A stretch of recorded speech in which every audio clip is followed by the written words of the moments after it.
system assessment. So we're really primed up well on the principles of the safe system. We understand exposure, likelihood, and severity as these categories that we're going to be using to analyze risk, basically, on the network. You've got some good ideas of different treatments that align well and don't align well. We've talked about movement in place. We've talked about vulnerable road users, pedestrian cyclists, motorcyclists, and some of their characteristics and the like. So we're pretty well set to jump into it. So this module is all about pointing you at guidelines and things so you can get extra information if you really want to delve into things. How to complete the matrix. The matrix is the meat of a safe system assessment, right? It's not everything, but it's really what people are going to be looking for. How to write up a safe system assessment report. And those of you who have done road safety audits or been involved in road safety auditing, you're pretty well placed there because it's fairly similar, but with some different elements. And then there we've got this one, categorize treatments into primary or supporting. And that's going to be probably one of the more challenging things for people because we haven't spent as much time on it and it takes a little bit of thinking, but I'm going to go through that in quite a bit of detail. Don't forget to count your wallies. So we've done pretty well looking at the principles of the safe system, the New Zealand principles there, and they sort of underpin a safe system assessment, but a safe system assessment is all about that translation from principles and sort of strategic statements to a on-ground decision and information on ground. So that's what we'll be getting into. You've been hearing it a lot, exposure, likelihood, and severity. But what a safe system assessment does is it wants to get us to a number for each of these, and then a total number. And so really it's sort of quantifying risk, but as you'll see, it's the severity aspect that you're forced into making quantifying, and the exposure, which we usually don't do as much in risk assessments in general. And to quantify that sort of severity aspect, we turn back to sort of the research, the evidence that we've gathered along the way, these sorts of curves that people are fairly comfortable with. There's new and emerging evidence around alterations to these curves, but for now, we're using, the generally accepted Austroads stamped NZTA, NZTA stamped ones, which have this sort of draw a line around the 10% as our what we call threshold speeds.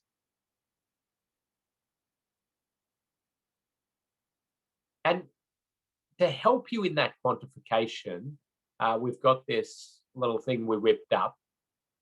I do stress this. This is a general indication only, professional judgment required, but it should help you along your way because you can imagine crashes happening or predict them happening, and you can sort of then peg them back to the speed that they're happening, and you can sort of get a general indication of what score you're going to be providing. Some are a 3 or a 4 or a 2. Or, down here and you're happy to give it a 1 or the like. So the scoring in safe system assessments is all about a 0 to 4 scale. I'll show you that shortly. And there's, I've got quite a few of these tables and these sorts of things in your notes back from module 1. So you can go back and look at that as you're doing your assessment, and I'll put a little recap here. But remember, the real factors in there are the speed. The speed's the big one, right, in your severity outcomes. The angle, if we're talking about passenger vehicle to passenger vehicle. The presence and percentage of heavy vehicles is also going to influence those. The frailty of the people involved, be that pedestrian, cyclists, or passenger car drivers. Don't see as many frail motorcyclists, but occasionally you might.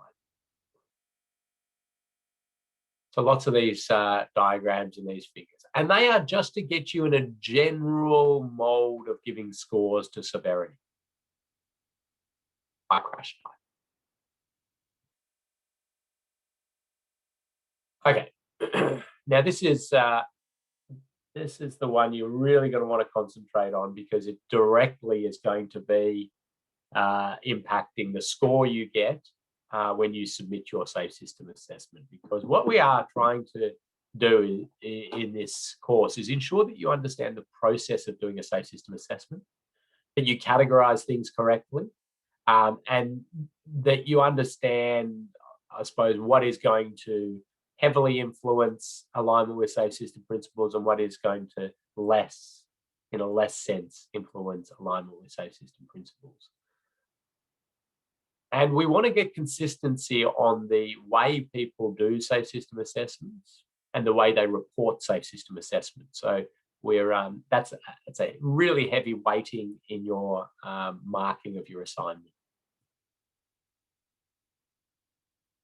This document, which I haven't shown much of, is the Austroads Safe System Assessment Framework. This is a document that tells how to do these safe system assessments. It was produced back in 2016. I was on the working group for this one, and it was put together, and there was certainly some debate about different aspects that are in there. And since 2016, there's been quite a number of safe system assessments done across Australia and New Zealand. And we're learning more and more about the process and refining it. So there are some things in there that we'd probably say are a little outdated, and we don't tend to follow that exactly anymore. But the jurisdictions have come up with some specific guidance. New Zealand hasn't as yet, but I'll take you through what industry is doing as a process in practice. 95% follows exactly what Austroads is saying. There's a few little tweaks from that. The other aspect of a safe system assessment is that it's very, very scalable. So you could safe system assess a small little infrastructure project, maybe adding a splitter island, or doing signage upgrades. They can all be run through this safe system assessment process. But you can actually also do a safe system assessment on an entire community. You could do a remote community. You could do a mining site. You could, if you really wanted to go go big, you could do like a whole city. You could safe system assess a whole city. And so the scale of it is really scalable. And also the depth into which you undertake this assessment is very scalable in its own right. So you can go very deep into this and really precise, or you can set up at a very shallow level and get a quick sort of scorecard on how well something aligns with safe system principles. So scalability is good, and we've generally found a nice place where it's not like excessively labor intensive and resource hungry to do these, but you get a good indication of alignment with safe system principles. But if you've got like a full detailed design set, a safe system assessment is probably not your tool. It's better at the strategic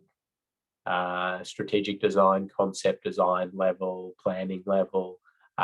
And once you're into really detailed stuff, I just suggest road safety auditing at that stage, but you'll see why that is as we go.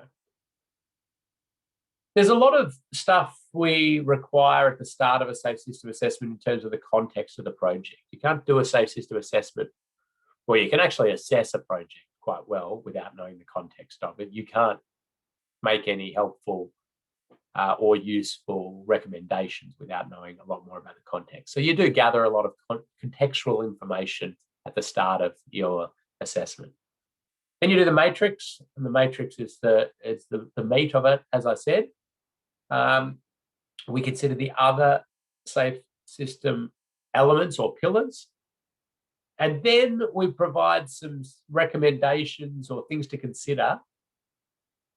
And we categorize them into primary treatments. Those are the really big ones that are going to give us this big step change, and supporting, which are going to help out a bit, but they're not going to get us to sort of aspirational levels. So the two jurisdictions that have gone and published their own guidance to provide more detail, to clarify some of the really unclear things in the Austroads guide, to make some statements about things that don't work in practical reality after you've been doing a lot of them. And so that's Victoria and South Australia. And we've provided you with both of those. They're freely available on their websites. But we're really going to be following these guidance because, as I say, they're more, they were produced after people had been doing safe system assessments for a long time or quite a bit of time, and provided feedback on some areas that don't work so well. Now, you might think, are they different? Well, they're not. The front cover's different, and then somebody just did a global replace of Vic Roads in Victoria with South Australia and Dipti, and that's it. So they're pretty much the same guidelines. Okay. When you're doing a safe system assessment, the first thing you do is gather the context of the project. In the Austroads guide and in the other guidance, you're given these prompt questions. And what I tend to do is just either send these questions to whoever's asked to do for the safe system assessment and say, can you fill these out? I mean, they are best placed to do this. Or sometimes we'll have a meeting or a workshop or the like, and we gather this information through that. But you're asking, like, why is the project, what's the reason for the project? Are there specific issues we're trying to address?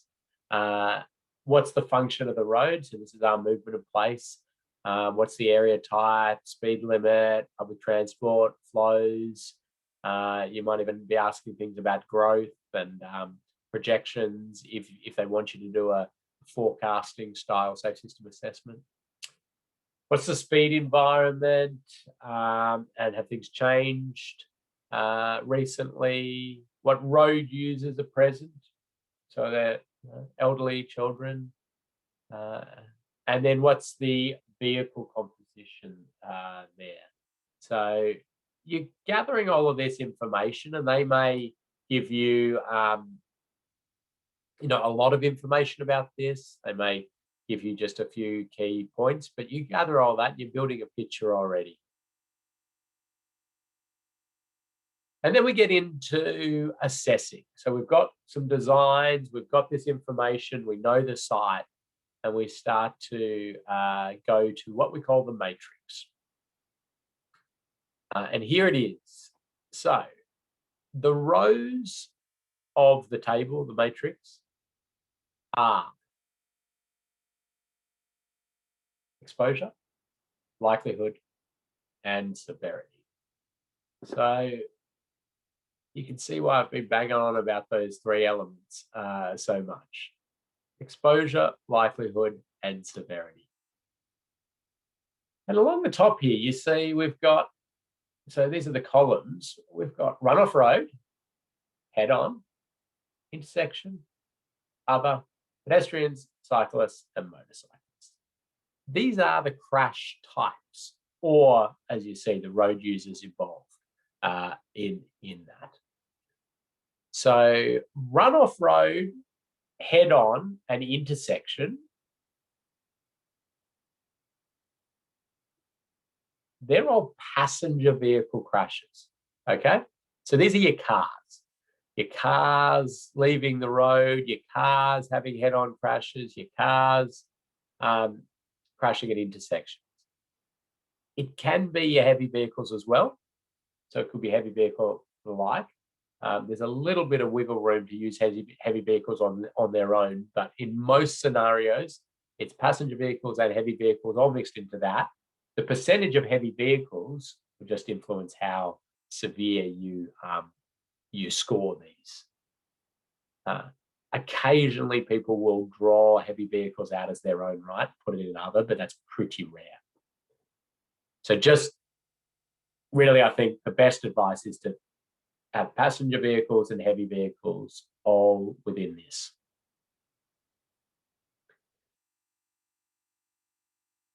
Pedestrians. So this is any crash that you're predicting where the pedestrian is the one that is injured or killed. Same with cyclists, same with motorcyclists. So if a vehicle was to leave the road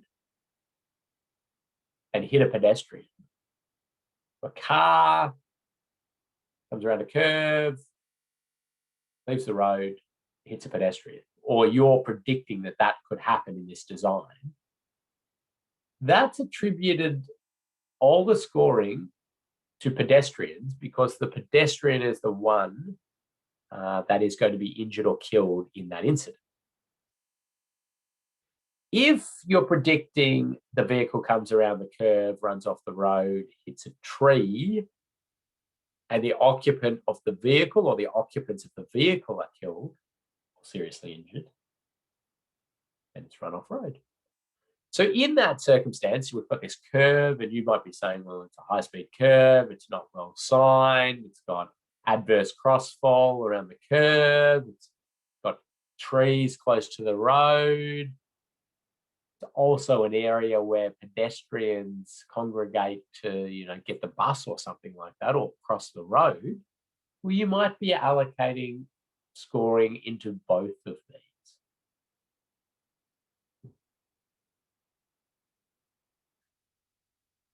If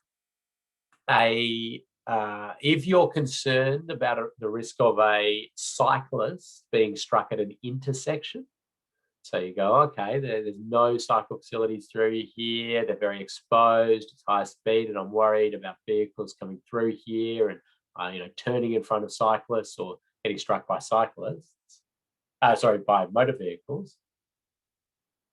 It goes to cyclists because they're the ones that are going to end with the outcome of death and serious injury.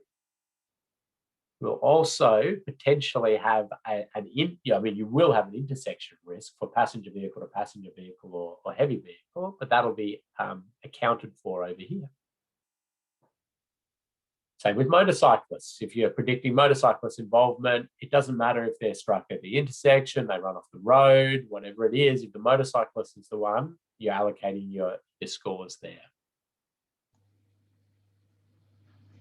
And other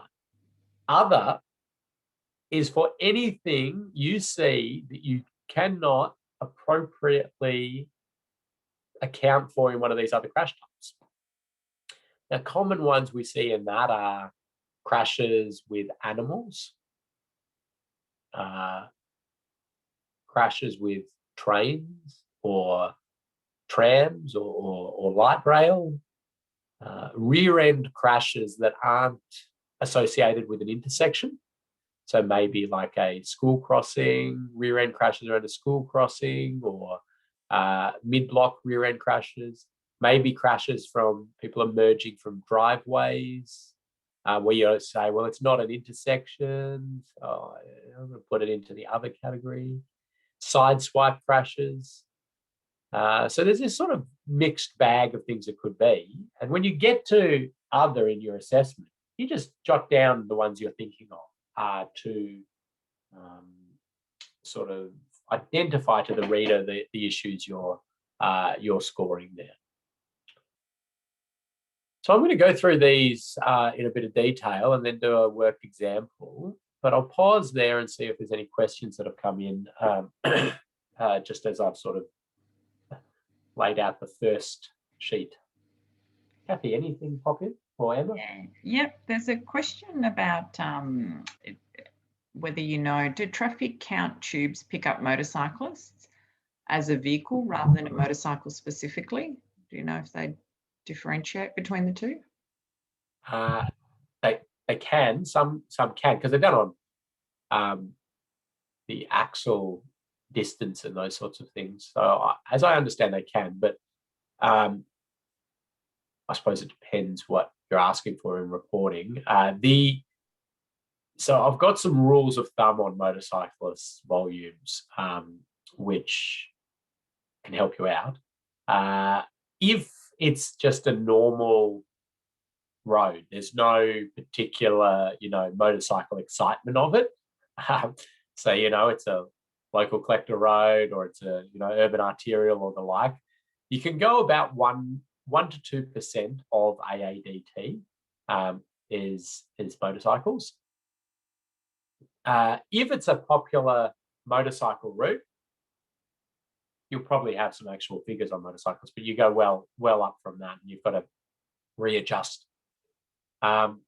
So yes, let me get to exposure, and I'll talk this through a little bit more when we get down there, because these are often the challenges with exposure. What's your pedestrian? What's your cyclist? What's your motorcyclist exposure? Half the time you've got no data. Sometimes you don't have any data for anything at all.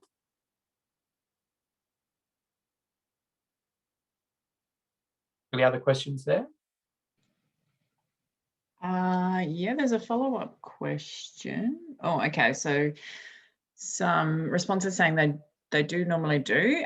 Sometimes can confuse cyclist and motorbikes. And does the 1 to 2% motorcyclist AADT come off the total AADT recorded? That's a very good question. Yeah, I think it would actually. Yeah. Yep. Yeah. Good. Give a prize to that person for their sort of piecing it together. I mean, you're only taking 1% off the total, but nonetheless, it's a good question to ask. You'll see why I'm not so fussed about it, because we band volumes into some pretty big bands. So 1% difference isn't actually going to change your score. But I'll show you that shortly. And can we estimate the AADT for designated intersections? Definitely. And there's a lot of estimating that'll go on in this. All right, so let's have a chat about that. So, runoff road. Let's talk about exposure for runoff road. It's the traffic volume, okay? Traffic volume in both directions. It's as easy as that. But you don't put actually the traffic volume. So if you had 9,000 vehicles a day, your score is not 9,000. Your score is whatever it tells you on the scoring reference sheet. So we've provided you this scoring reference sheet. It's straight out of the Austroads guide, but it gives over here, I'm going to go back to the matrix in a second. It gives over here a score, a 0, a 1, a 2, a 3, or a 4. And then it's got exposure, likelihood, and severity. And you, from the reference sheet, the description, you choose your score.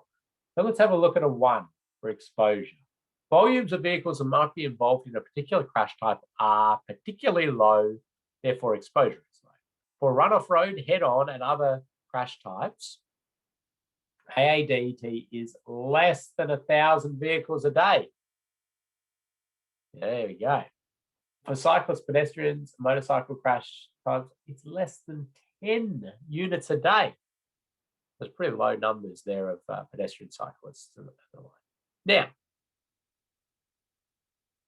you can go up, you go all the way down to maybe a 3, and we see it's between 5,000 and 10,000 vehicles a day for that runoff road, head-on, and other crash type.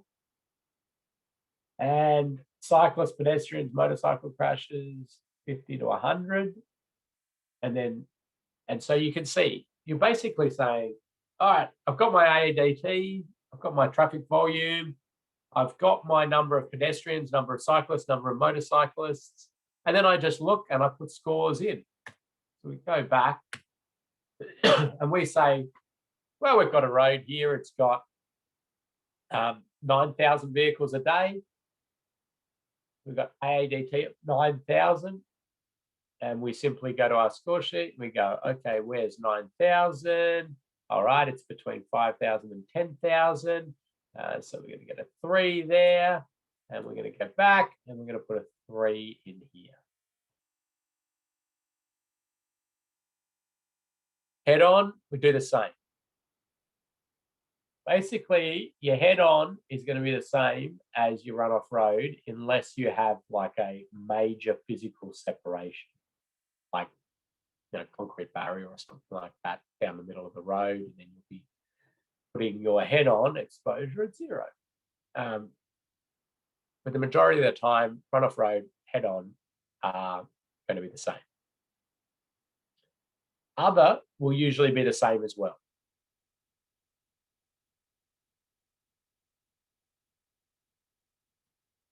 Intersection.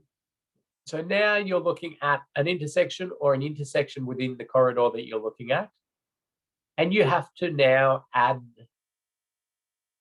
the current volume on the main road with the side road volume and see what it spits out.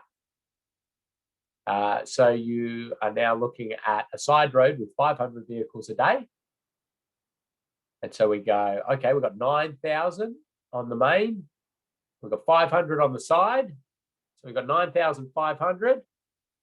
Right, up, still sits in R between 5,000 and 10,000. We're still giving it a 3. But if you had another 9,000 on the side road, then it'd go up to a 4 because it ticks over that 10,000. Anything above 10,000 gets a 4. Right, now you get to pedestrians and you go, right, let's see what the pedestrian counts say. And you inevitably go, we don't have any pedestrian counts. Anybody got any pedestrian counts for this area? And there'll be generally so you make a judgment call. Maybe during your site visit, you have a look around. Maybe you know the area. Maybe you ask around. You say, "Is this lots of pedestrians here? Or there's hardly any? What do you think?" And you make a judgment call, sort of on where you feel it sits. Now, this is where you aren't as driven by the units that are given, but they give you some guidance there. But you make a judgment. For site here, let's have a look at it. The description here. Volumes of vehicles might be involved in that's not going to help. Okay, you're basically sort of saying low, medium, high, very high. Your 4s are your areas, your very busy shopping areas, your CBD, your big crossing points. Your 1s are your rural intersections, farmlands where occasionally somebody might wander across the road, or there's a might have to account for people with broken down vehicles and the like, or some people use it as a jogging track or walking the dog, or these sorts of low volume stuff. And you do the same for cyclists. Now, occasionally we're a bit better on cyclist counts, but still I think an area we need to do a lot more work on. But you look at the number of cyclists. I don't know why pedestrians are in there. Just cross that out. And you look at motorcyclists. Same, and use that. Now, really, pedestrians and cyclists, you're going to probably just have to make a judgment call. I don't have a rule of thumb for those because it's so dependent on many, many things, the facilities, and, the activity in the area and all of that sort of stuff. Motorcyclists, as I say, you can generally go to 1 to 2% AADT as your score. Sorry, I'm going to jump in here with a question because we've had the same question from 3 different people. So that means there's at least 15 others thinking it. Would you use peak pedestrian times or average throughout the day? So are there, school times or seasonal variations or anything like that?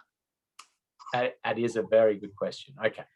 So I'll take the like school times or peaks within a day. You sort of take the total number you think are going to go through in that day. Okay, in the sort of cycle of the day, on a general day. So if you've got a school, you think about it. Okay, of a school day, how many kids we think are crossing, and then out of the time of school crossing, how many other people are crossing during the day, and you sort of total all of that up in your mind, and you get a general idea on the number of pedestrians crossing. If you're in some like mega touristy style town, or it's that beachside town that has nobody there during winter, and then tens of thousands flock in over the summer, and so there's this really massive seasonal difference. Or I don't know, you're up in the ski fields and or the like. What we tend to do on that is actually produce 2 matrices. So we do one for on season and one for off season. And the reason for that is that as you come to utilizing the scoring to try to think of recommendations, alterations, changes, you may do seasonal changes to the area. Anything from seasonal speed zoning to temporary, pop-up treatments during the summer, or these sorts of things, or you might alter it significantly for these times. So I can show you, if anybody is doing that, I can send you example reports of where we've done seasonal scoring, so 2 matrices for the same area. And then when we get into sort of graphing them and presenting, and you can see easily the 2 seasons. Hopefully that's answered it. Okay. Keep the questions coming though. So we've sort of managed to get ourselves to a score, some scores in the cells for exposure. So maybe pedestrians, we say, well, it's, we're in a rural environment. It's occasionally, somebody comes across here, we're going to give that a 1. Cyclists, yeah, well, on the Saturday, there's the training crew that go through here, but the rest of the week, there's nothing, but an occasional one, I'm going to give it a 1. Motorcyclists are, so 1% of AADT, so I'm going to take that through, 300, they're going to get a 3.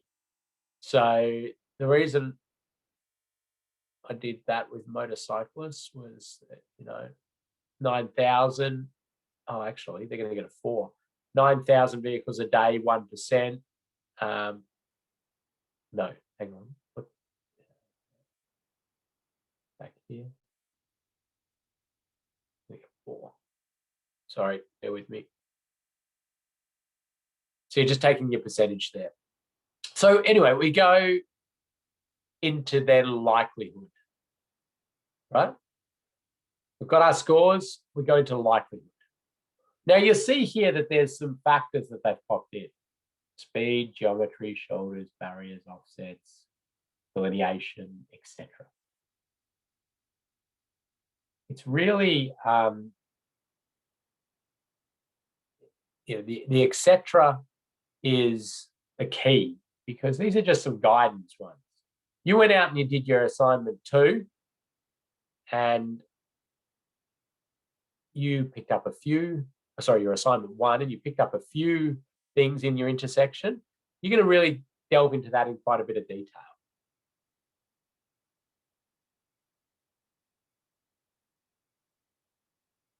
I'm just looking through here. So we've got all the different features that could influence the likelihood of crashes. And then we go to our scoring again.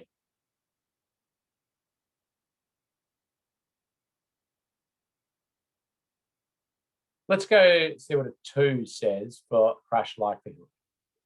It is unlikely that a given crash type will occur. It is likely that a given crash type will occur for a 3. We're not getting much guidance here, are we? It is highly unlikely, gives you a 1. Okay, so this is the one where it's quite subjective. But the key here is that it's a relative likelihood against other areas on the network. Okay, so you're taking an intersection and you've got to sort of give it that relative nature, because the reason for that is at a sort of individual intersection level for the or like, you go, the actual likelihood of a crash is very, very, very low. Okay, but at a relative level, you could say it's likely or even highly likely if it's got specific characteristics. So we've got a fact sheet on likelihood scoring because of that one. Because the reason for this is we saw a lot of people who would come to a safe system assessment, they go, well, crashes are very unlikely. I mean, it'll be, maybe one in 3 years here, and it's got 10,000 vehicles a day, and that's however many billions of vehicles or whatever it is, tens of millions of vehicles going through here before there's a crash. So it's very unlikely. So we had to explain, you have to peg it back to this relative nature. And the 4 I sort of use for where you've got really significant inherent crash risk issues. So the likelihood of individual road user error leading to a crash is high given the infrastructure in place, e.g. high approach speeds to a sharp curve, priority movement control, filtering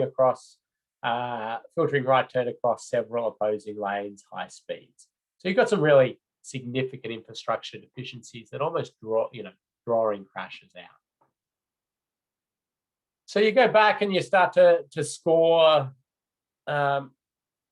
this, and you might say, well, the road's straight, it's got sealed shoulders, it's got audio tactile edge line, it's got decent offset to hazards, and it's got a wide center line.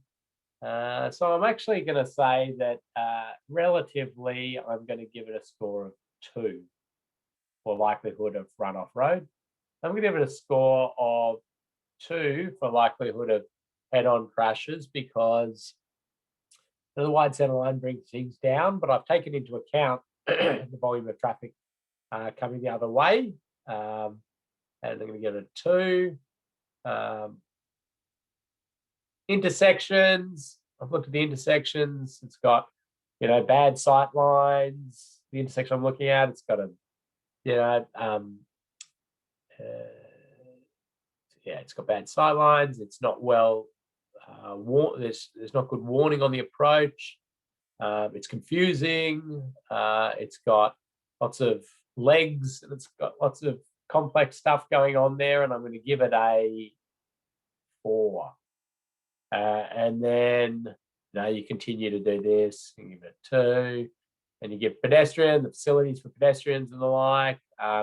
There's nothing really there for pedestrians at all, because that's probably generated because there's hardly any pedestrians. So there's nothing for pedestrians at all. It's really bad for them, so they get a 4. Same with cyclists, there's nothing there for cyclists, they get a 4.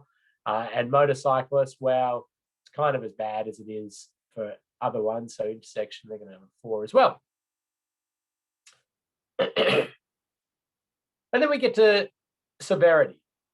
When we go to our score sheets, and we go severity. Now let's take a 2 for severity here. What does it say?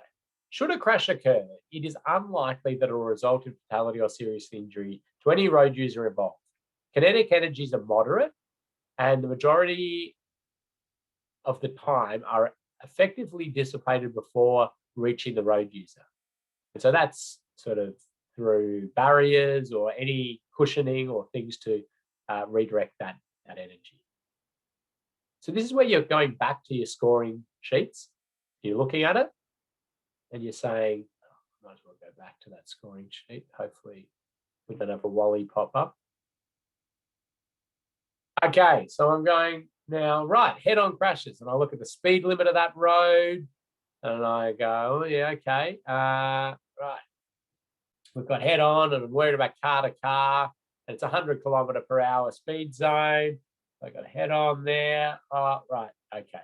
We're well up in the 4 category, aren't we? We're going to give it a 4. And I go, okay, well, now I've got intersections. The intersection, and I'm still up at 100 km an hour. We're operating these intersections. So, oh, we've got side impact, solve 4. And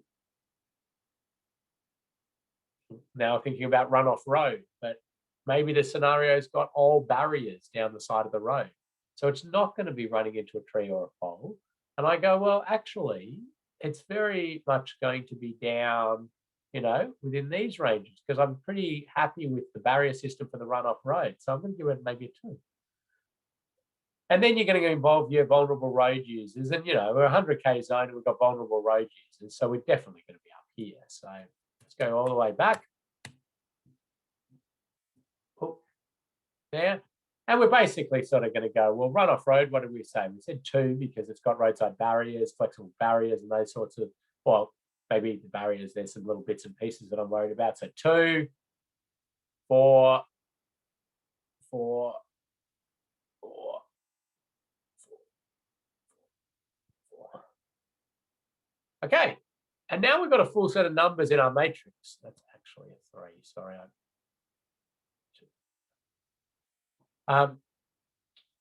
And what we do in a safe system assessment matrix now is we multiply the exposure by the likelihood by the severity. So what we do is we say our score here is a 3 and a 2 and a 2. So we go to 6 and 12. And 12 is our score for runoff road. So it's multiply. Okay? 3 by 2 by 2, 12.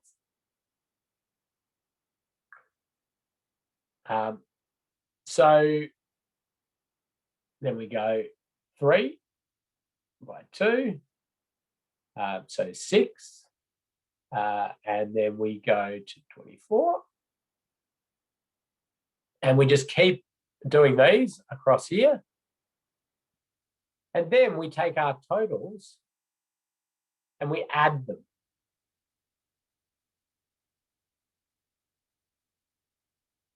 To get a score out of 448.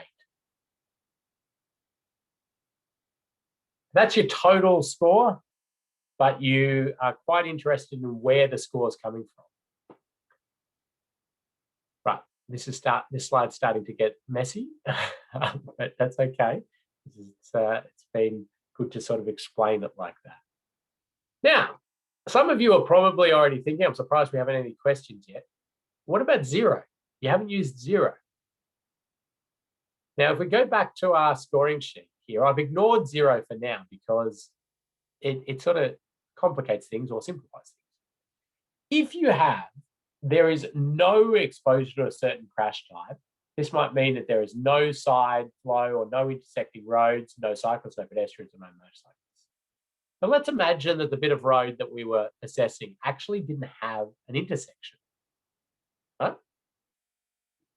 Then our intersection runoff road score would not be the 3 or the 4, it would be a 0. Okay, so we said there's no intersection. And then what happens when you multiply anything by 0? 0 times 4 equals 0. Your intersection score comes out at 0. And so that might be the case if you've actually genuinely decided we don't have any pedestrians. With 0 there and the scores are coming out 0. The use of a 0 then for likelihood, there is only minimal chance of occurring crash hypertrophy for an individual road user because of the infrastructure in place. Only extreme driver behaviour or substantial vehicle failure could lead to a crash. This might mean, for example, that 2 streams of traffic do not cross at grade or pedestrians do not cross the road. And severity, should a crash occur, there is only minimal chance it will result in fatal or serious injury, blah, blah, blah. I'll come back to that. So the thing is, though, for likelihood, you have to factor in that humans are humans and we're going to make mistakes. Everybody's going to make mistakes. You've got to factor that into your likelihood. So it's really quite rare that you would ever have a likelihood score of 0. Mostly it's 1s. If you're really happy with everything, it's really looking very good. But the majority of the time you're picking things, you're factoring it in. This one, the likelihood is it's probably got the most judgment. It definitely has the most judgment required. I find that road safety auditors, people who've been doing crash investigation and those sorts of things, tend to do this line really well. They really analyze it. They talk about, visual deceit, see-through effects, characteristics, and it's really well crafted, and they're happy with the score, of that area compared to the rest of the network. And then the severity one, you are more likely to get some 0s, or you can get some 0s when you're well below those threshold levels that we talked about. Or you've got really great features like flexible barrier systems and the speeds, reasonable. And for cars, you might say run off road. I'm actually going to go at 0 because flexible barriers, maybe 70 kilometers per hour, continuous barrier system, well designed, everything's good about it. If somebody leaves the road in a car, they're going to, they're not going to be killed or seriously. That barrier is going to do its job. But, if the barrier's, too low or missing, you might bump it up to gaps in it. You might bump it up to a 1. Okay. That slide's a real mess now, isn't it? Okay. Somebody looked away for a minute and then jumped back in. They'd be a bit frightened. Can we take some questions, Ken? Yeah. Okay. Would you use crash history, particularly common factors, to help inform the likelihood score? It's a common thing that pops up. We talk about safe system assessments being a proactive process and not being driven by crash history. However, you may use it as a little bit of added information into your how you arrived at that score. But certainly, the reason you don't want it to be driving your likelihood score is that crash history is going to be so heavily determined by exposure as well, right? So we're talking about this relative likelihood. So if you've got a very low volume road and its crash history is, it's got no crashes, but it's got, really bad sight lines. It's, around a curve, and it's got bad skid resistance. It's got a, see-through effect at the intersection. It's missing delineation and warning signs, and it's all, everything's bad about it. But it's not got any crashes. It doesn't mean you're going to make your likelihood score a 0 or a 1. Your likelihood score is 4, right? The reason for that is that it's the fact that there's hardly anybody using it has been accounted for here. And you'll probably give this a 1 and a 4, and then, maybe a 4 if it's high speed or the like. And so that's going to come out at a 16, right? But if you sort of put that back at a 1 or the like, it's going to come out only at a 4. Hang on, what have I done there? Uh-oh. Oh.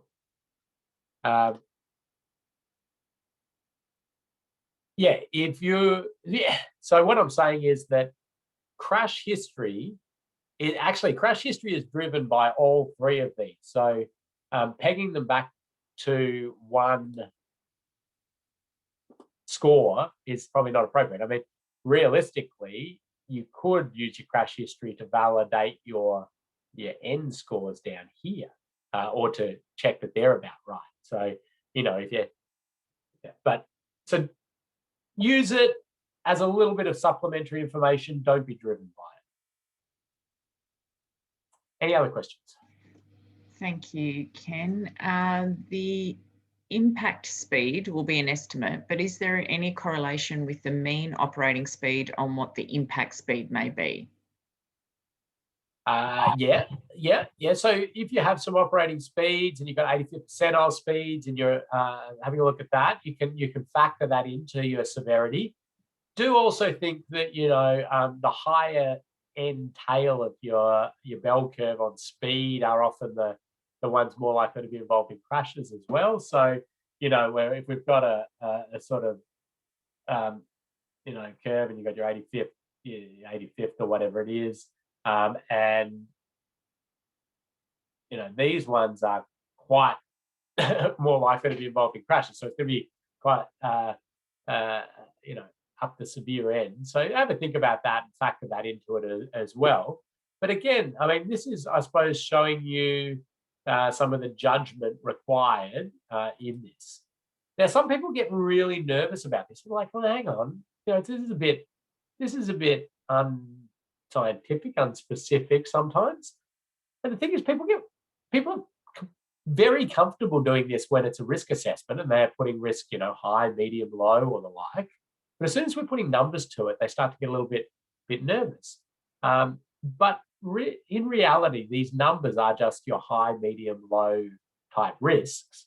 The reason numbers were put in, it just gives you the ability to do that multiplication.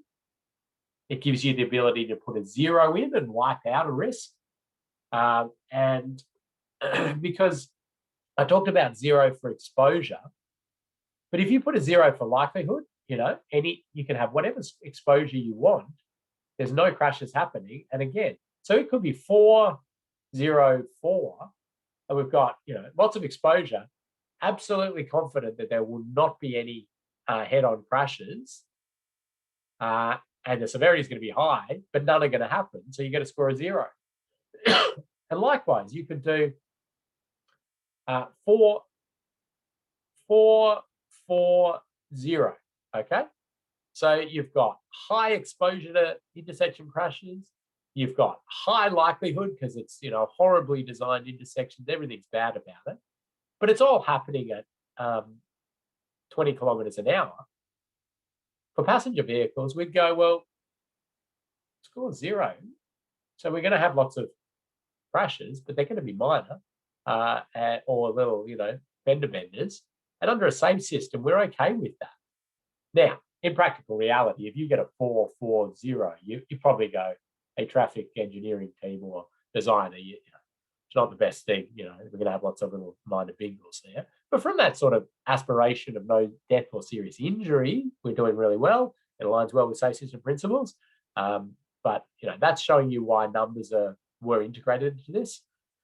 On the working group, I said, oh my God, we can't put numbers to this. This is going to, we're going to hand this over to technical people with numbers, and they are just going to go berserk. Like we're going to see scores come in with like 5 decimal places. And of course, in the first few years, we started seeing that. People were giving, the exposure score, 3.765, and then likelihood score, they'd found some obscure piece of research that gave them a specific crash reduction factor of 30 7%. So they took the 37 and they divided their 4 by that. They came up with, you know, a 2.49, and then speed, and then they found some other research and they got a 3.16 here, and then they multiplied that out. And like, it was just this trying to make, you know, this precision tool out of what is a sort of fairly blunt hammer that we're using to say, that's well aligned with safe system, that's not well, that's not so well aligned with safe system. So be aware of its sort of general nature of it. And this is why I said that it's really a better tool to use at a concept stage, and, you know, big picture, this one's looking better than this one for alignment. When you're in detailed design and you're going, oh, you know, yeah, should I offset the barrier by 1 meter or 1.2? And what flare rate should I use on that end terminal? The reality is your score is going to just stay exactly the same. It's not enough to move the score. And so what we've done is we've said in the guidance now in Victoria and South Australia, and generally what's used, you can't use a decimal place unless you're really desperate and you can use a 0.5. So you can use a half increment, but you can't go beyond that. So try to stick to whole numbers, but if you absolutely must, you can go to a 0.5. And I'll tell you, a lot of the time in my safe system assessments, well, whenever we do end up using 0.5s, the real reason we've got there is because the team can't agree. And we go, no, someone going, no, that's a 2, that's a 3, that's a 2, that's a 3. We go, right, 2.5 it is. And so we end up with a 2.5 just to sort of compromise and keep moving on. All right, thank you, Ken. More questions coming through. Should roadside accesses be considered as intersections? No. Okay. As we are shortly to... Sorry, they should be other. I really wanted to keep you going. Yes, sorry. Other. Okay, great. Roadside access. I mean, I think they mean property access and the like. Yeah. So if it's a substantial enough development that you, that it has, you know, it acts like an intersection, then it's an intersection. But if it's a, you know, like a house access or access in and out of a service station, service center, service station, I'll say, or the like, it's an other. Okay, great. As everyone's about to be assigned intersections, do we score for the intersections as well as for each of the 2 roads separately? If so, how far back from the intersection? Yeah, so one of the early things you do in a safe system assessment is sort of set that scope and the limits of works and the limits of assessment and the like. So for the one that you're given, you're basically going to assess whatever's on the plan, the design that we provide you, and you're going to assess the sort of lead up on the main, if you've got a main road. So what we're going to say, you know, if you're given an intersection and it's got a main road and then a little side road like that, what we want you to do is assess the intersection and the lead ups on the main road, all right? Because what you would probably inevitably do if you were doing this as a real safe system assessment is you would probably be engaged by the road authority to do this road and this intersection, and that's what they're in control of, and maybe the local council has control of that, and that's sort of their issue, or vice versa, you know, it's the local council road. But if you had both, you'd probably do a score for that one, and then you do a score for that one. You do it its own matrix for this one because it skews the scoring too much out of that. Okay. So I should say on that, again, we have a fact sheet on how to score like long routes, multiple intersections, multiple routes as well. Yeah. Now, if, say, cyclists are banned on a motorway, is it acceptable to assume no one would cycle there, or should a small likelihood of presence be taken into account? Yeah, Great question. So, and we've done, probably that's one of the only ones. I'm just trying to think. No. Yes. So you would put a 0. I mean, okay, that random Dutch tourist who decides to ride their bike from the airport to their hostel or whatever down the motorway is not enough to warrant scoring of a 1, right? Day in, day out, there are no cyclists on the motorway, and it's just this very infrequent, rare event where it happens. Now, we can account for that, or take that into account in assessment down the track when we ask some qualitative questions. But for the matrix, it's going to, you'd happily put a 0 for that. Okay, great. Could you quickly re-explain the exposure scores for intersection and AADT on each approach? Now, if it's helpful to you, Ken, I've brought up that exposure fact sheet. Do you want me to share that? Please. Okay. That's exactly what I was about to dive to look for. So I'll let you share your screen. So remember, all these fact sheets are in there. And just scroll down a little bit to that diagram. Kathy, there you go. Okay. So 9,000 vehicles a day. So both directions, 1,000 vehicles a day on the other one, which is obviously going to take into account some turn and the like.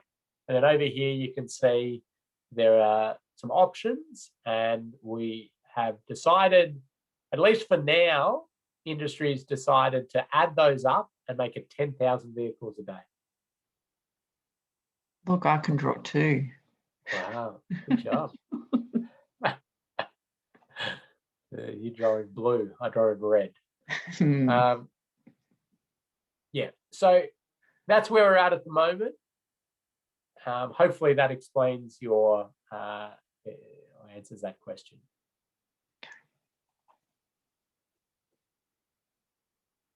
Any more questions for now? How are we going on time?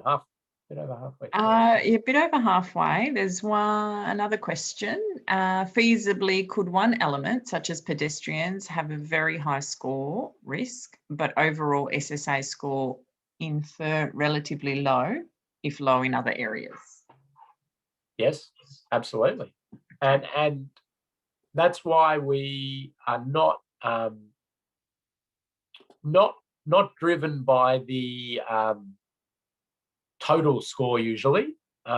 We're driven by the score in each of them. So you should be able to identify that, because if you see a very low safety system assessment score and it's all pedestrians, it tells you something straight away, doesn't it?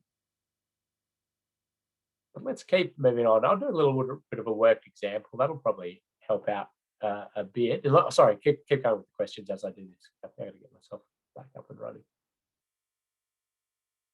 No, you're good. That's all the questions at the moment. Thank you. They're great questions. It looks like people are really thinking it through, which is fantastic. So it is fantastic, and always, people are trying to get their head around this because they know they're going to have to actually do it, which is good. Okay, so when I was doing that matrix, you saw I was just plonking big numbers in there. But in the safe system assessment, you don't just put the number in. You've got to justify your number in the matrix. And so here's a sort of fairly simplistic matrix output. And I'm not going to read you through the details of it. But what you're seeing there is you've got exposure, likelihood, severity. You've got your product, your total score. You've got all your usual crashes. It's all the same format always. But you can see here, AADT and the volume, the exposure doesn't have much text because it's basically saying that's the ostrich trigger and this is where this sits and that's the number, right? Likelihood. This is where you have to justify it. And you actually break this into 2 things. You break it into factors that increase the score and factors that decrease the score. So you're saying, okay, I've got things that make me want to make this a really high score. Substandard radius, the speed limit, there's not many shoulders, there's no shoulders, there's missing guideposts, there's no curb and channel on all these things. But things that actually make me then want to pull this score back down a bit, well, we've got nice wide lanes, we've got advisory speeds, there's edge lines, there's street lighting, and you can keep the lists going on. And so you're sort of showing there, there's good aspects to this, there's some bad aspects to this, and on balance, we've decided to go, okay, of course, we've gone with a 0.5, 2.5. So we must have had a bit of debate in that one.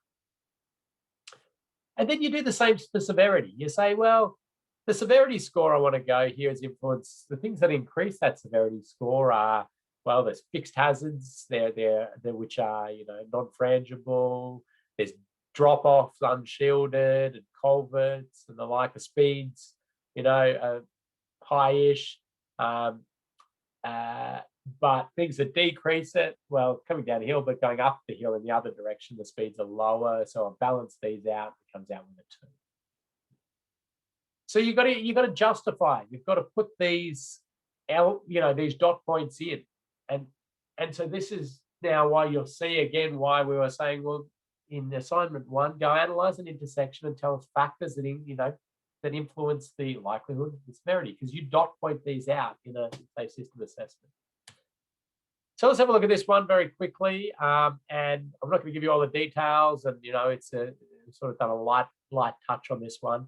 We've got an unsignalized or an uncontrolled sorry, no, it's not uncontrolled, a passively controlled intersection. So it's got a giveaway sign. You can see the dotted line there. Comes down a hill there.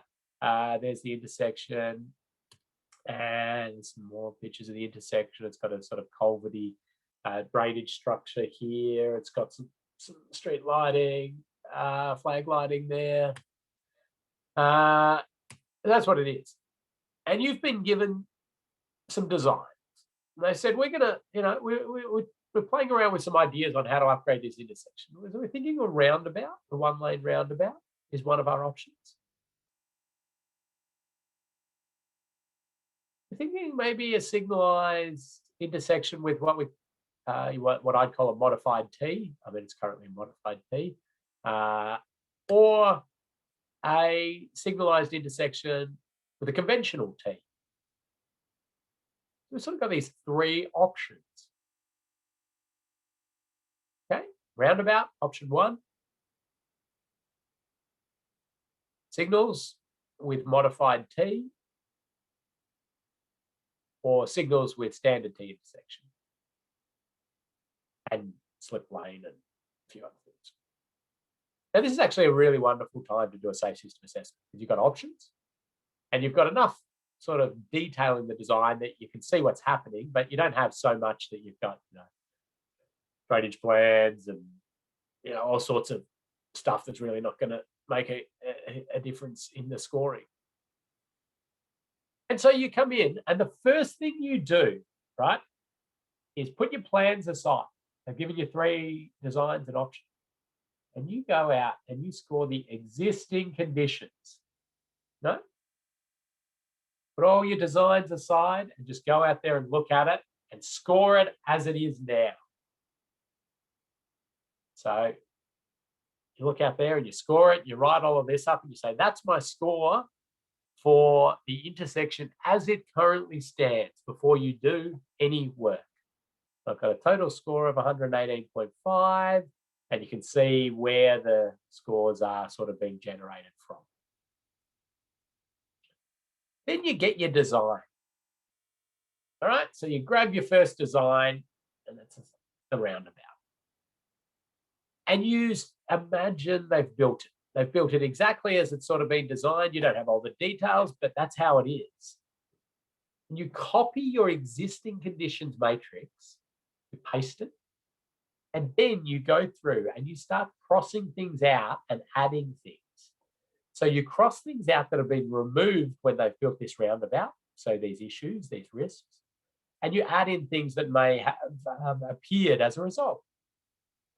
So, they've got rid of the curve there, so you can cross that out. The guideposts are going to be replaced. Well, that's, an assumption, but they're building a whole new thing. Curve and channel, but, and they're straightening up the approaches and removing the substandard bend.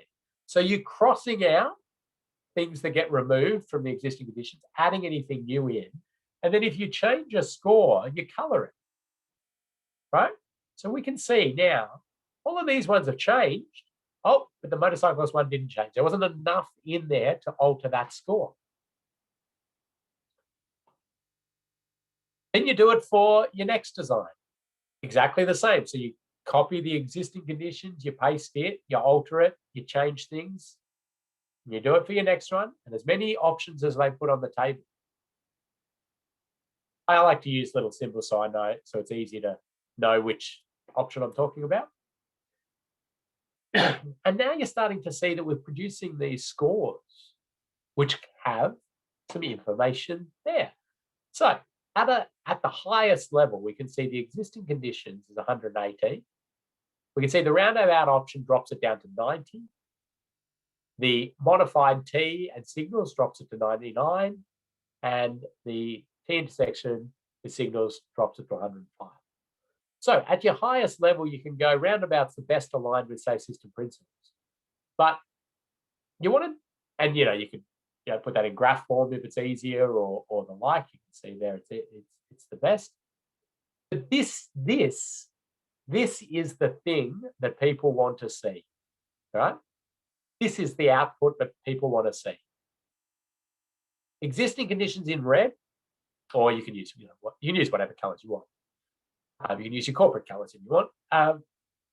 The existing conditions in red, the roundabout in orange, the modified T signal in blue, the traditional T in grey.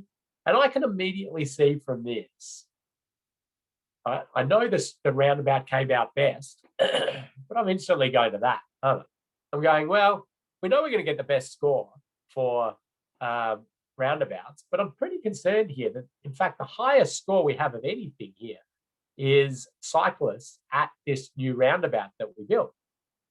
So while we get the best alignment with safe system principles overall for all road users, cyclists are not going to fare well out of this.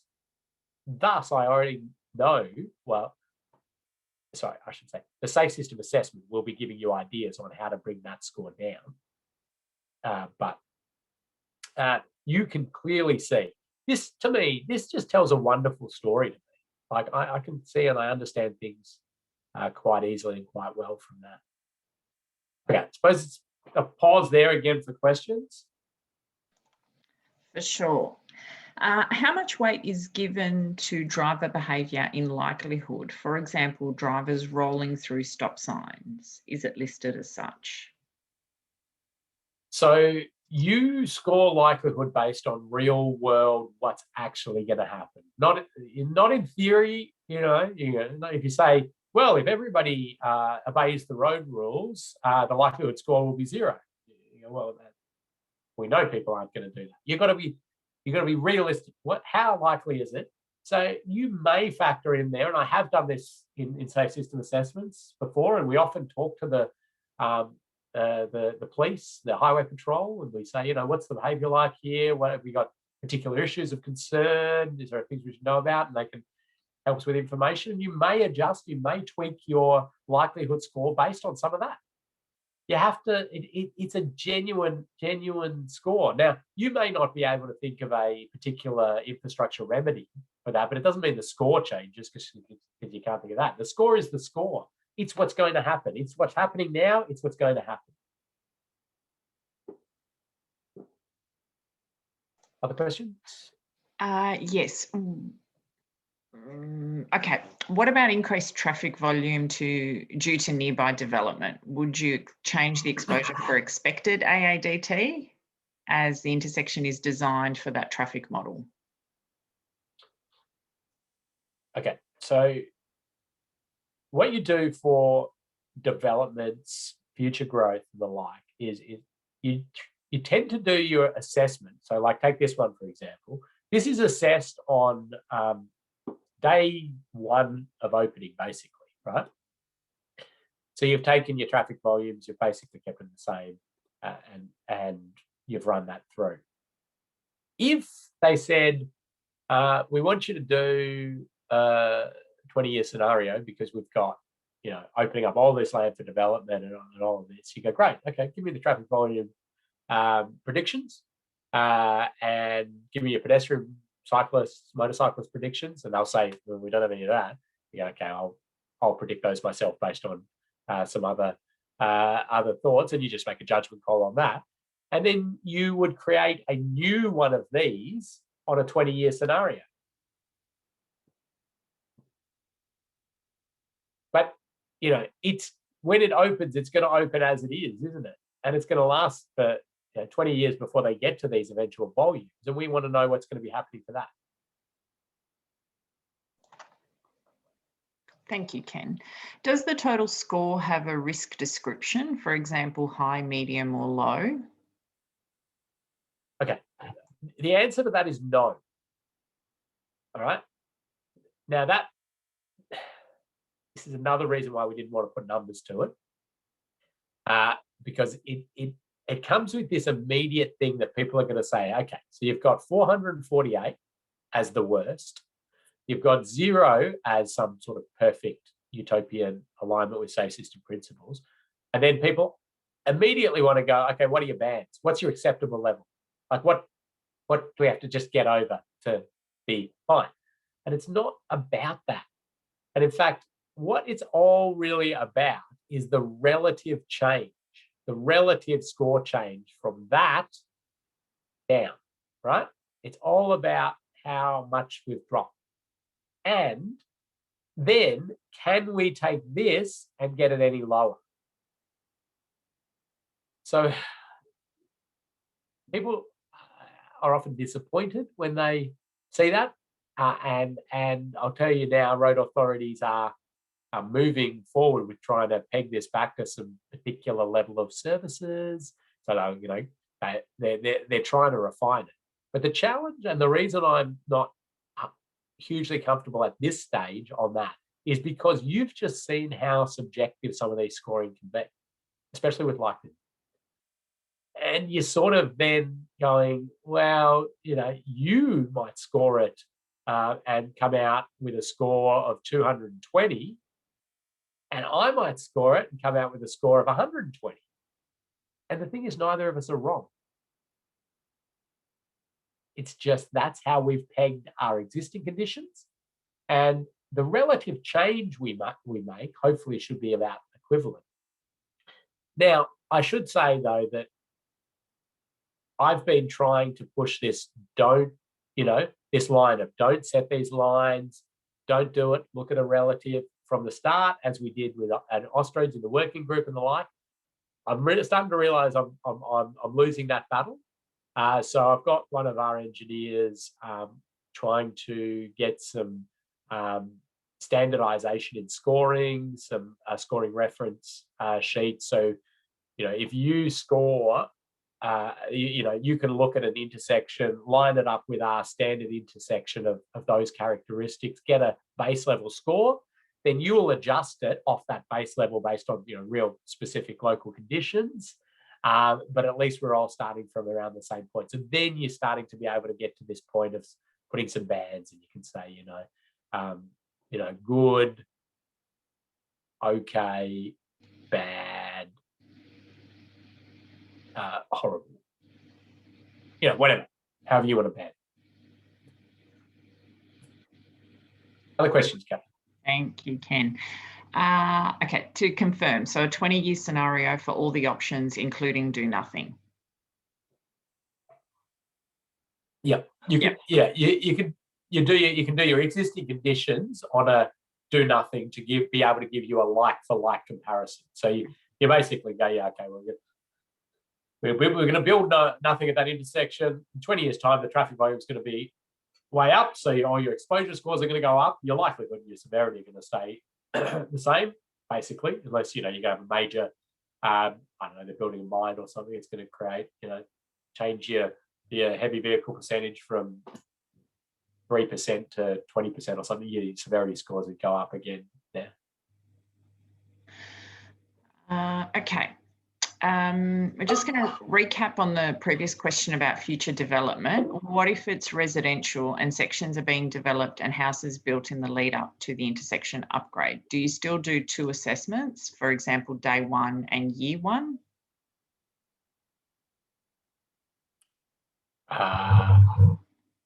Well, I'm not quite sure I understand that. So is that saying that there's going to be like an opening in the first year and all the houses are going to all of a sudden flood in or something like that? Well, yeah, you'd make a judgment call as to whether you could do as many assessments as you want along the. You could do assessments for each year pegged to your growth patterns, but I don't think you're going to get much insight into that from the perspective of your growth patterns. And you've seen that the bands of exposure are big. So, are you really going to jump between, 5,000 to 10,000 and go above 10,000? Well, and once you're above 10,000, you're above 10,000. Like it could be 12,000, it can be 120,000. It stays at a 4. So, you can kind of think about the value you get out of doing many, many assessments for growth scenarios. Okay. Just in relation to how you do your scoring, is that what should always be done in a team of 3 specifically, but not necessarily 3, Ken? No, we do, like the guidelines suggest a team, but you could do these by yourself if you wanted. Certainly, like the state road authorities in Victoria and the like are requiring a team, basically meaning more than one person, so it could be 2. The other thing, though, that reminds me, and I'll talk to you about this next week, is that you have to have the same team do the scoring of every scenario, existing conditions and all scenarios. You cannot do the existing conditions and then hand it over to another team to score the design option, because the relativeness will just go haywire. It's always got to be the same team.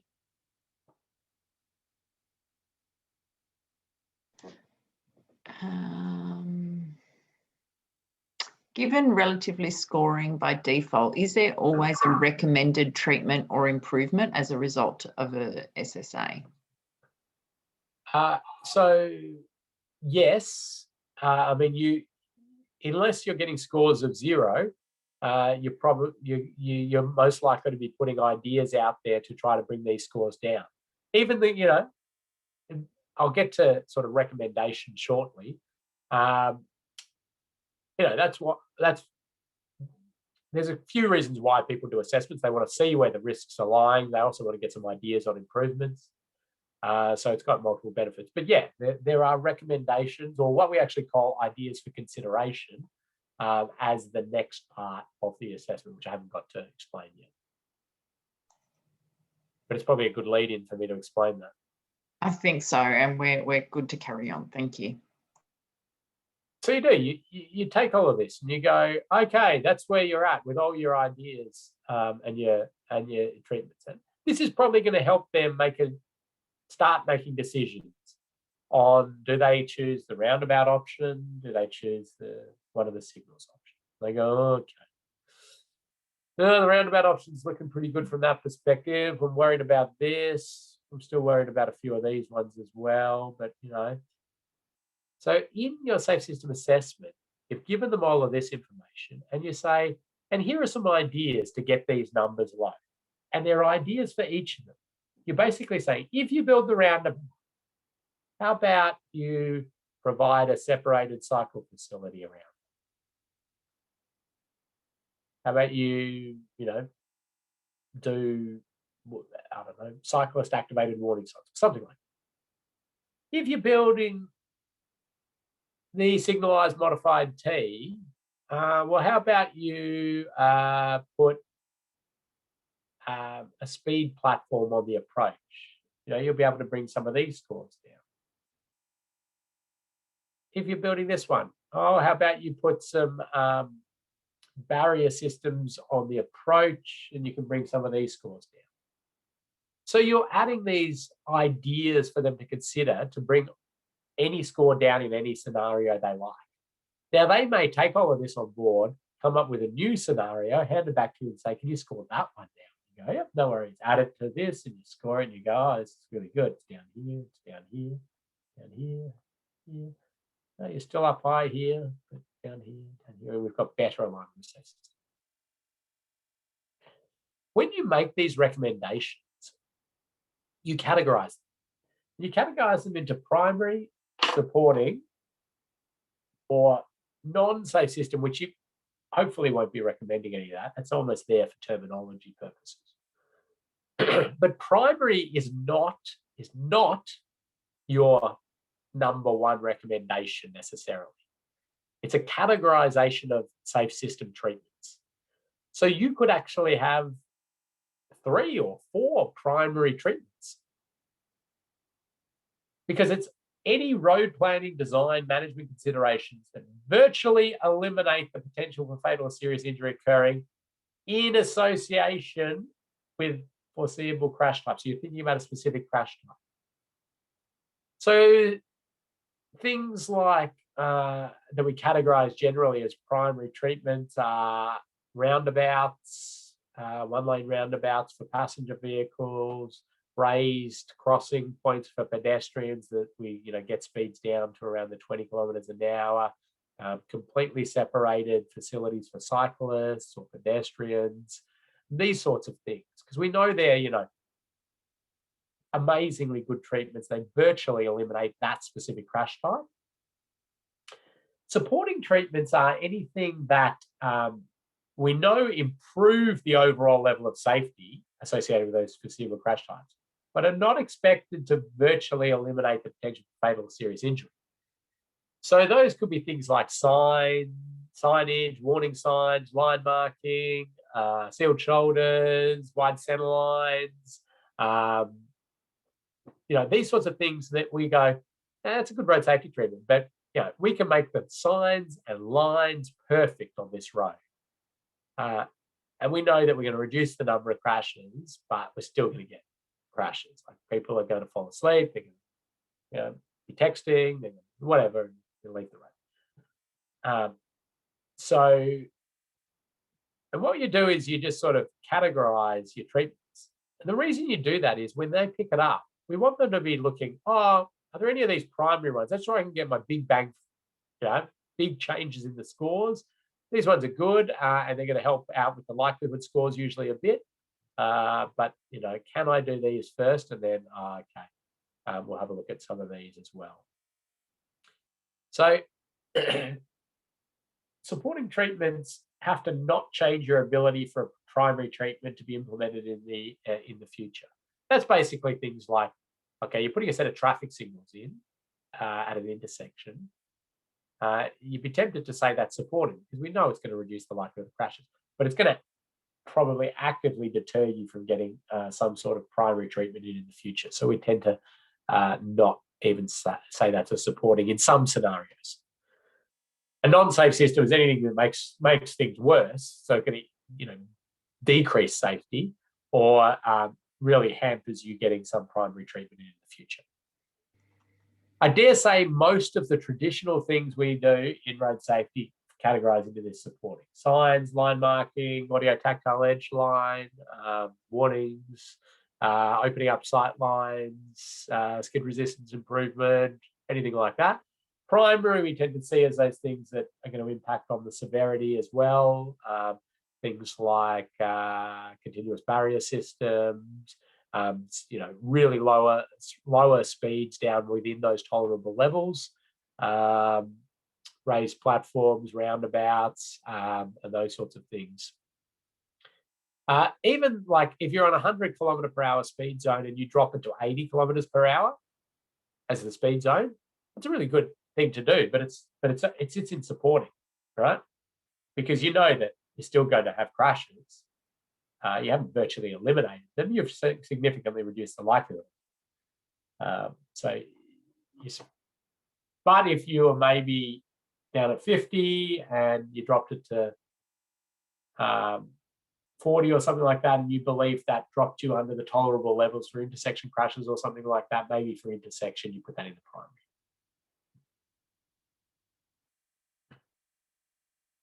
Back to you, Kathy, for any questions before I talk about the last little bit. Yes, thank you. At certain times, in certain examples, on certain roads, streetlights could be a primary treatment. For example, poor night vision. Would this be correct? No. Okay. Streetlights can't be a primary. So, and I think you sort of did it by your own question there. You went, if this lines up with this and this, then yeah, no, it's broader than that, right? So we know adding street lighting to an intersection is going to reduce the number of nighttime crashes because the likelihood comes down a bit, right? But there's still going to be intersection crashes, and during the day and night. So we're not virtually eliminating serious and fatal crashes. It's going to help out a bit. It is a support. Street lighting is a support. In fact, I'm going to help you out here. All right. In the Austroads guide or the Austroads Safe System Assessment Framework, they just list heaps of treatments and categorize them for you. And so if you're in doubt, you can just go to that and go, oh yeah, it's a supporting treatment. So I can probably even bring that up. We'll bring that up shortly.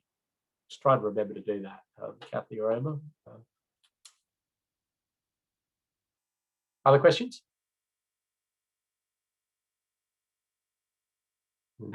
No, not at the moment, sorry. All right. So we've done all of this. We've scored it. We've done the existing condition scoring. We've done the matrix. We've done the design scoring. We've come up with ideas for them to consider to alter things. We also answer these prompt questions or these pre-designed questions within the safe system, which are they're looking at those other elements of the safe system rather than just the physical infrastructure. So we've got road users, vehicles, post-crash care. Are road users likely to be alert and compliant, and are there factors that might influence this? What are the expected compliance and enforcement levels? Alcohol, drugs, speed, road rules, driving hours, likelihood of driver fatigue. Can enforcement be conducted safely? Are there special road users, entertainment precincts, elderly children, on-road activities, distraction by environmental factors, commerce, tourism, like big advertising signs and the like? So what you do is you don't actually quantify these with numbers. You just put qualitative answers. You write any info, any intel you have or you've gathered from talking to the police or talking to others or anything you know about the area. So you just write information about that. This may help you get to your scoring, or it may not. Like you may adjust your score based on some of this, or you may not. But what it might do is prompt an idea for some sort of potential addition to their project that can help out. So it could be that you say, oh, you've got a pub on the corner here or a bar or whatever, and perhaps there could be some work with the establishment on, how their patrons exit or enter, or that they could do, something like that. Or, got a school here in the area or an old person's home and we're building a new intersection. Could we do an education campaign on the safest way for them to use this intersection? Could we talk to them about that? Into the behavioural aspects of things. The vehicles. What is the level of alignment with the ideals of safer vehicles? Now, this question is pretty general and generic and is actually more tailored to when you do a safe system assessment of an entire community or a mining site or something like that. Are there factors that might attract a large number of unsafe vehicles? Is the percentage of vehicles too high for the route? Are there resources to detect non-roadworthy, overloaded or unregistered vehicles? Can enforcement be conducted safely? Has vehicle breakdown been catered for? Some interesting ones like that have popped out of this. We've had the one where we've talked to the police. We said we're building this. They're going to planning to build $100 million upgrade to this road. Anything that could be built to help you undertake your enforcement activities. And they're like, wow, this is amazing. Yeah, if that area could be sort of made so we could put our booze bus there or our number plate recognition vehicle back here, that would be amazing. And we wouldn't, it'd be easier for us to do this and that. Like, okay, that's within the scope of the project, not hard at all, and not really any extra dollars. We just this here and there. And yeah, you can get some wonderful sort of holistic road safety outcomes from a bit of that thinking and a bit of that discussion, just asking these questions. Other issues that might influence safe and efficient post-crash care in the event of severe injury, congestion, stopping space. That's a bit of a motorway style question, but might be relevant. Do emergency services operate as efficiently and rapidly as possible? I remember many years ago we were sort of using this framework, and it was in the Coromandel area there in New Zealand, Coromandel Loop. Trying to sort of improve for motorcycle safety. And there was a lot of discussion around this one about, the response time and then helicopter landing pads as an option to try to provide areas where helicopters could, land, extract injured parties and get them out of there quicker. And I'm feeling those were actually built. I think there was a little bit of backlash on it, but anyway, that's the nature of the business we work in, isn't it? But, you can see that that's, again, holistic sort of thinking about road safety and outcomes. Are other road users protected during the event of a crash? Are drivers provided with the correct information on the approach to any incident? Is there reliable information via VMSs, radio and the like? And is there provision for e-safety? Cooperative intelligent transport systems, communication technology. These sort of questions are in there.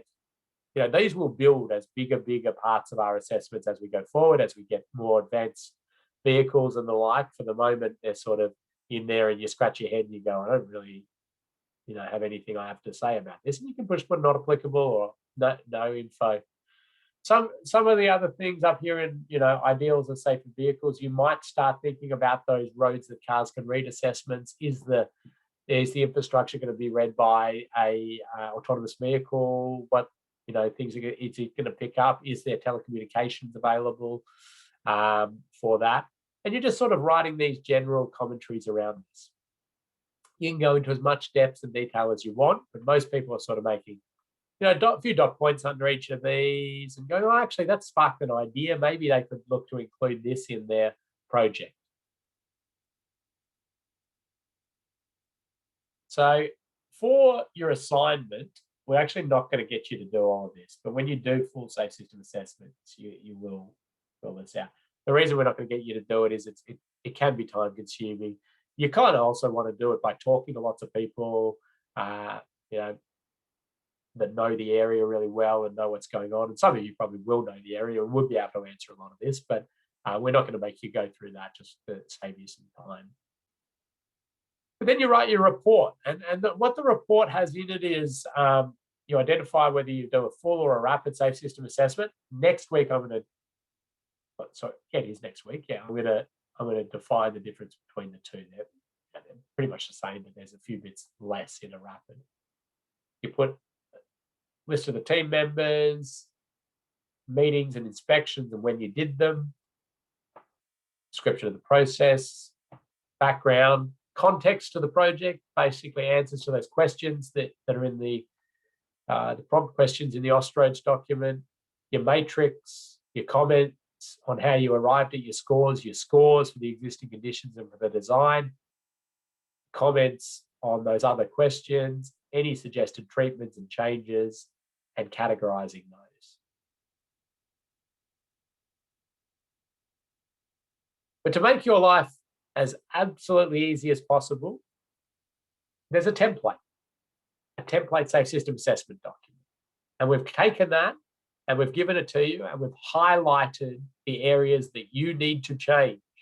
And Kathy will show you exactly where you find it. So this should be fairly easy from a reporting perspective for you. All you're going to do is open up the Word document. You're going to change anything that's highlighted yellow to be applicable for the design you're looking at, the existing conditions of the site you're looking at. You're going to have to build your own graph in Excel or whatever graph software you like, but we want to see that bar graph produced and then swapped for the new one. And that's what we're going to be asking you to do. So you're going to get a design, it's going to have a site, you're going to go out, you're going to assess the existing conditions, you're going to create a matrix like this, you're going to fill it all out, score it, you're going to copy that, you're going to paste it, you're going to look at your design, then you're going to score it again for the design, and you're going to create a graph with an existing condition score and a design score. And you've only been given one design. You're going to come up with some recommendations. You're going to categorize that, and that's the end of your assignment. You don't need you to score your what you're saying should be altered. You simply score the existing, what you were provided as the design, and make some suggestions on things they could do to make it better. Now, you're going to be going out on site. We've chosen all the sites with these, absolute ability for them to be run safely. This is not an exercise where you need to be measuring lane widths. You need to be, putting your head down on the pavement to look at the crossfall or anything like that. You can do it very safely. You're just observing how the intersection operates or the area operates, what road users are there, what sort of speeds vehicles are going, and you can park very safely away from anywhere dangerous and just observe. If you are, if you look at it and you go, oh, actually, that's really dangerous area, or I'm not comfortable with that, talk to us about the ways that we envisage that could be done fairly safely. We want you to wear a high-vis vest while you're out there. We want you to stay off the road. If you need to get onto the road, cross the facilities, or be, very careful as you would be. Don't be a hazard for others. So don't park your vehicle in a place where people are going to have to, ride around it, or don't stand there and make people walk around you on the road or anything like that. Park safely, park out of the way. Remember, where you park can be a danger. It can block sight lines. It can force vehicles into odd spots. And we've got a safe work method statement, which is actually going to be your quiz, essentially, which says you're not going to go out there when you're intoxicated or on drugs, and you're going to operate safely, and it's just to ensure that you're going to be safe when you're out there. The one last thing that I haven't mentioned here, and when we open up the template, this will become apparent, is that we want you to take a photo of yourself at the site, like a selfie, or set the camera up, or whatever it is. And that's our proof that you actually went to the site. And it is a requirement that you go to the site. I am continually reminded of the value of actually going to a site. Yeah, you can only do so much from Street View. You want to get to the site, you want to feel it, see how it look. You just get this wonderfully rounded picture of the area once you're actually there. So, and I've still can't be beaten going to it at the site. So, Kathy, I'm going to hand over to you to show everybody where all this stuff is. Thanks, Ken. So something else that might help people is there's an example SSA report in the reference documents and resources section. You can see this in Moodle, okay? Yep. Yep. So here's an example we've provided earlier, and here's also that report template. But we'll just jump into what you were talking about there, module 5. There's a safe method work statement and your agreement to that. And here is all your different sites. Find yours where your name is, and here's the template. So as Kathy's bringing up the template there, if you have multiple people at the site, we're okay for you to work in a team. if you work in a team, or we'll get to that, but we want all team members listed in there, and we do want all team members to have active input into this. Yeah, so there you go. You can see the first thing highlighted is who did this assessment, and we want everybody's name there. Anybody, so you can do it by yourself if you want, not a problem. You could join up with others if there's others there, and so you can submit, the same report if you've worked in a team and it's one report you've all sort of inputted into. You list your names and then you submit the same report. But we have to have all names of the team in there.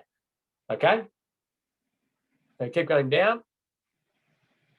So a little bit of description of the proposed work. So have a look at the design and just, a short description of it. You could even put a snippet of the design in there at the proposed work part.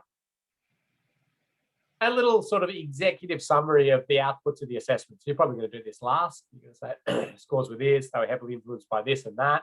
And then you can see there, you've got the table and you got your overarching scores out of 448, existing conditions and design option 1. And you only got one design option. So that's it. 2 scores. You're going to create your own graph. You're going to delete that one. You're going to paste it in. You're going to have an existing conditions matrix. You're going to fill out all that information. Have a look at the example one if you want. What we want to see, factors that increase, dot point, dot point, dot point, dot point, dot point. Factors that decrease, dot point, dot point, dot point. Scores. And then you're going to copy that and you're going to paste it and you're going to do a design one and you're going to cross out. So use the strike through function up there at the top, just under your, strike through. So highlight it, strike it through, it's gone. Make it red or, go with red for any new things that have been added. So it's really clear. Color those scores that change. So the existing condition matrix, just all black text. The other one's going to be strike through black text, red numbers for ones that have changed. I'm stressing some of these because these are all things that I take marks off people for. I go, okay, well, I think you've done really well in your assessment, but you haven't presented it so I can clearly, easily see what's changed here. And I'm, bouncing back between the two going, that score changed. No, if it's red, I can go, that changed, that's good. Yep, easy to read, easy to understand. And if you've sort of got this jumbled mess of factors and you haven't clearly said, these ones increase, these ones decrease, then, the score off there because it's not clear. Those ones increase, these ones decrease. And then down here, we've got the treatments for consideration. And you can see there's 2 tables there, primary and supporting. So in the primary, we want to say, consider a raised platform with pedestrian crossing, consider continuous barrier systems. The supporting, we want to say, improve the line marking, square up the intersection, add street lighting, whatever, all of these supplementary ones. And then a photo of you at the site. Prove to us you went there, you got the feel for it. So that's all we're asking you to do in this one. So there's a lot of stuff that would be in the template that you'd fill out usually in a full one, but we're not going to make you do it because it's we don't want you just writing and we just want you to prove to us you've got the key components here. Good, yeah, thank you for reminding me. All right, jump down to where you start to see some tables. A bit further. Here we go. There's one. So there's a example of a table for runoff road crashes to the left or the right, and you can see some treatments. And you can see there that the green are primary treatments.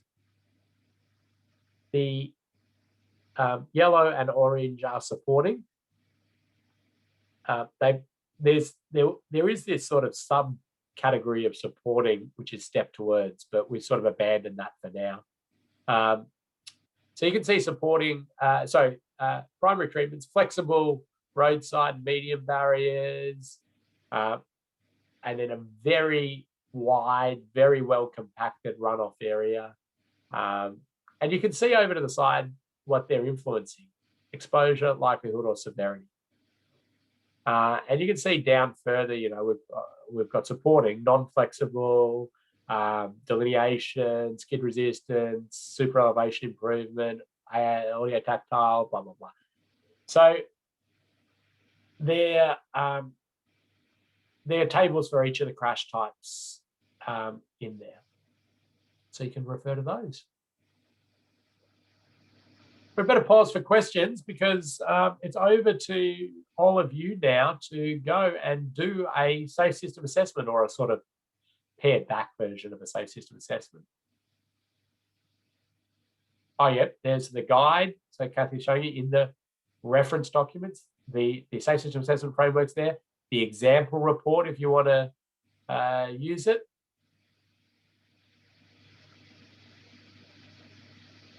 So Ian's asked, does self-reading roads fit into a safe system, or something along those lines? The question just disappeared on me.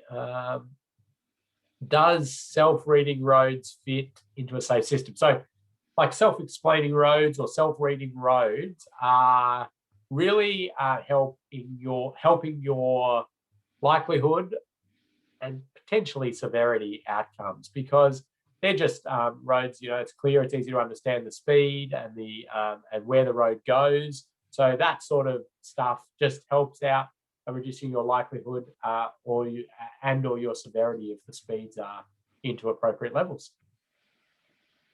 Hi, so this is coming from somebody else. Hi, my assignment map shows a long stretch of High Street with multiple intersections.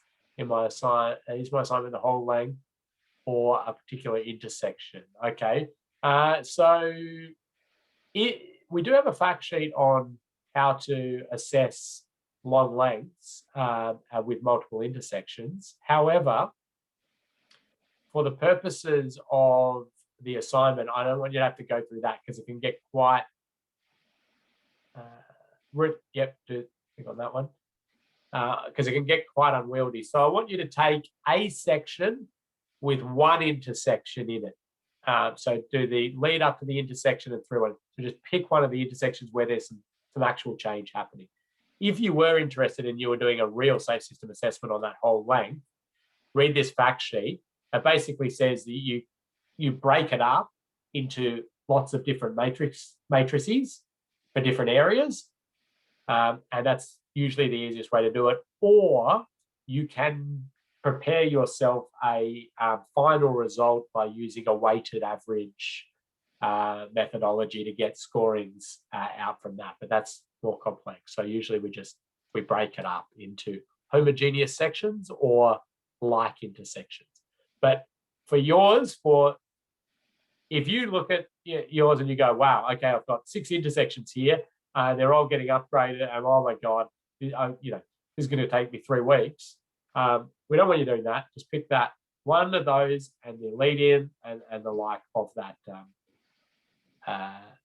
intersection. So, and then in your reporting, you clearly define that in the scope. So I would snip that bit out and say, this is what was assessed. This bit, this intersection, it's going from passive control giveaways to a signalized intersection, and we did from this point to this point, and that's what was assessed. And then when I mark it, I'll go, right, yeah, good, okay, I know what they've looked at. Okay, the next question people normally ask is, when is it due? And so what we'd like you to do is get out between now and next week and get to your site and then start writing up your report. And if you've got questions, once you've done that, next week's session is the perfect time to come along and bring those questions. And then we give you a little bit of time after that to get it in. So due Wednesday, the 26th of May. Yeah, so next week we've allocated quite a bit of time for discussion about your specific challenges with this, things you're confused about. So really do want you to get out there and start the ball rolling before next week's session. So you can ask them, because others will learn a lot. If you say, oh, And I got to this, we've had a look at the design and we're confused about, what's the scope of it, or how do we factor in, a pedestrian overpass or something, something like that. We can talk that through, and you will, when you get into the details of doing these, you'll go, oh, okay, not sure how to deal with this, how to handle this. Put it in as a question. And of course, we are here to help you understand this, help you get this right. I want to give everybody 100% on this. So get in contact, we can organize a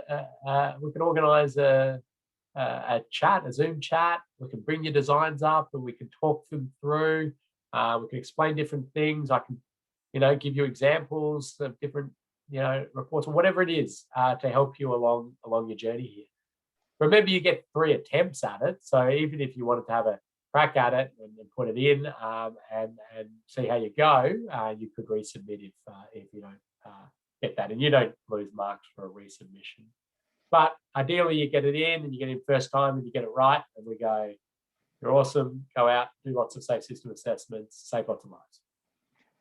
Nice one, Ken. Any last questions from anyone? And remember, it is a learning exercise. So, you don't have to get 100% too. Yep. All right. I think we might be good. There is also a quick multiple choice quiz in the module 4 folder. Sorry about that. I'm working pretty hard. That's it. It actually helps you do your assessment because it just really clarifies some of the key points that we discussed today. All right. Thank you, Ken.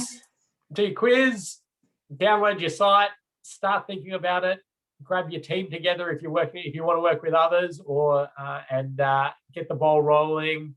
And good luck. Have a great weekend. Beautiful. See you next week. Bye.